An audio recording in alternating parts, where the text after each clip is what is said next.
Good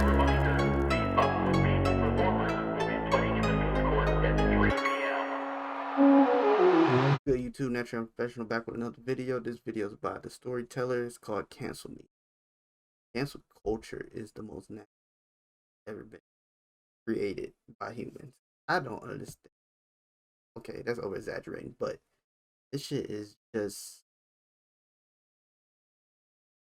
so damn toxic, bullshit, and up. It's hard for me to even explain how far it is. So he's saying cancel me, like that just caught my interest. So I gotta see what he's saying. The bigger my platform gets, the more responsibility I feel I have to take with it. This doesn't mean compromising who I am, my interests, or how I feel, but it means recognizing that your words, actions, even dismissals can have an impact on your audience. Generally, your audience reflects your values and what you'll tolerate. But above all of that, I recognize that having a platform at all it's somewhat of a privilege. So I ask that when the time comes, that you do cancel me. Honey. So do you mean like when the time comes that he start to, I guess, shift from like he progressed? He not being himself, not being who he is now, and change to somebody for the worse or for the better? I don't know. Like, cause if I cancel you, what would I cancel you for? I think that's the question. For me to cancel somebody like this that I actually like and watch a lot of his videos, you have to say some outlandish shit, or not even just say some outlandish shit. You have to say some outlandish shit and not have the context that you put into shit like this.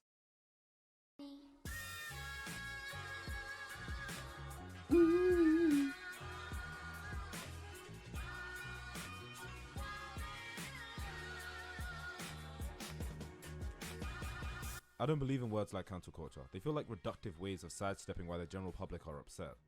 People are upset because the storyteller made colorist statements about black women. People are trying to cancel storyteller. The trans community believes that storyteller made inconsiderate transphobic comments. Cancel culture got storyteller. They're two completely different statements. One communicates the problem in question, while the other reduces the frustrations of the general public to a hive mind of thought. That doesn't really say anything about anything. It's inherently designed to dismiss the outcries of the public, but not communicating what the frustration is actually about. We have to talk about how careful we should be with our language and how the media targets black people and associates us with criminality. It's very well documented. So once again, I don't think it's in poor taste to believe this. We're in a very transitional period in which people are grappling with being held accountable for their words. But that doesn't answer the question. Why are you calling for people to cancel you? While I don't believe in cancel culture, I do believe in the potential of audiences to deplatform people. I wanted to make sure that I made this video at a point where I had a substantial audience, but not large enough to the point where it looked ridiculous. I learned quite a few things from becoming a small-time influencer. It's a very small time. Influencers aren't self-made. None of them are. While they do create the content they do, it's the people that consume, share, and engage with that content which puts them in the position to be influencers. Does this mean it's inherently the fault of the audience for elevating influencers for their work? I don't really think so. I think something an overwhelming majority of influencers neglect is by virtue of growing an audience, or quote-unquote, building a brand around being yourself.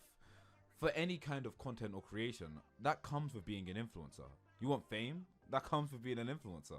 You want views? That comes with influence. You want subscribers, you want followers, you want people to listen to your music, you want your voice, engage with your artwork. I'll be the guy to tell you, I'm not a nice person. I'll just tell you.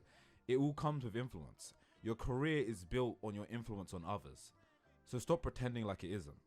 Just because you didn't ask for it doesn't mean that's not what comes with it. That's like ordering a meal at McD's and complaining that it came with fries and a drink. You ordered a meal, that's what comes with it. Influencers aren't self-made. It's like a tower made in Jenga. Everybody who watches your videos, everyone who likes, who shares, who talks about you, they put one piece into building that tower beneath you. Now, you're not really doing anything, but you're convincing people to put pieces in to build this proverbial hill that you're standing on. You didn't build your audience built you. They're the reason you're on this hill. They're the reason you have this influence. It's a game of Jenga. It feels that way anyway. Social media is essentially a digital diary with spectators. If I wanted a video private, if I wanted something I wrote to be kept to myself, I wouldn't share it. I wouldn't use it to create a platform. Again, what does this have to do with cancelling me? The parasocial relationship between audiences and influencers, it isn't one that's lost on me. Audiences don't exactly know who you are. They just have an idea based on the parts of yourself that you present. So to betray expectations that you had no idea existed can be admittedly confusing. But life is also full of those types of relationships. Let's say you're in a relationship and you cheat on your partner. Now you apologize and you say you're going to change, but your partner doesn't trust you anymore and leaves. But get this. Now, friends of both you and your partner catch wind that you cheated. Some of them don't mind hanging out with you, some really do, and they distance themselves from you. Did your partner cancel you? Did those that found out and didn't feel comfortable, did they cancel you? Are those that chose to forgive you bad people? I'll give you one more practical example. If I was caught for making homophobic comments 5 years ago, and some of my gay subscribers found out and went, I don't feel comfortable consuming storytellers' content anymore, they're well within their right to do so. Similarly, regardless of whether you were gay or not, say you looked at my channel and went, Storyteller's been vocal about homophobia and LGBT solidarity. There's no real reason to be upset at this point. To me, you'd be wrong. You'd be wrong because discomfort is personal, and it's not within your right to tell them that they should be more understanding just because you'd forgive me in that situation. Your standards aren't someone else's. The same way you wouldn't tell that partner to get over. I'm not going to cap to you. This shit just went straight over my head. No, he giving me too much knowledge at once, man. I'm listening to this man. How he breaking it down is so good. But it's like, you know, he's right. It's like, in my mind right now, for the very information that I could retain out of this video so far, like he's walking that line between cancel culture and cancel culture is stupid. It's like I know why you're doing it, and I get why you're doing it, and it's justified why you're doing it, but I still think it's stupid. I might get that all the way wrong. I might have to listen to this again, but And calm down. It's the same way that you can't impose your tolerance on others. And just because a group of people do it, doesn't mean you should reduce them to a hive mind. This video isn't called Cancel Me because I'm begging to act as some sort of self-destructive sacrificial token or anything like that.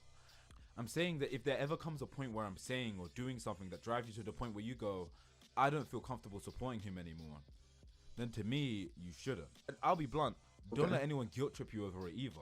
You, just like with any other influencer, contributed to building this. If you feel uncomfortable with something I've done or said, I say, pull your piece out of the tower. oh shit, I got it now. Okay, he wrapped it around. Now I get the reference to the Jenga. Building up the brand. He already stated it. You don't build the brand, audience builds you. And you just brand. They don't fuck with you because of brand. They fuck with you because they have the same likes, values that you have or that you portray in the video. That's what building a brand is. So he said even if you didn't want to do it, you did it anyway. And you can't just get rid of it or not face it because you didn't want it. He said that just comes with it. Just fries and drink. Got it now. I got it. It took me a minute, but I'm there. If you do it, I'll be deplatformed. Now, the bigger the audience, the harder it is for the tower to crumble. But even then, that's not really the point.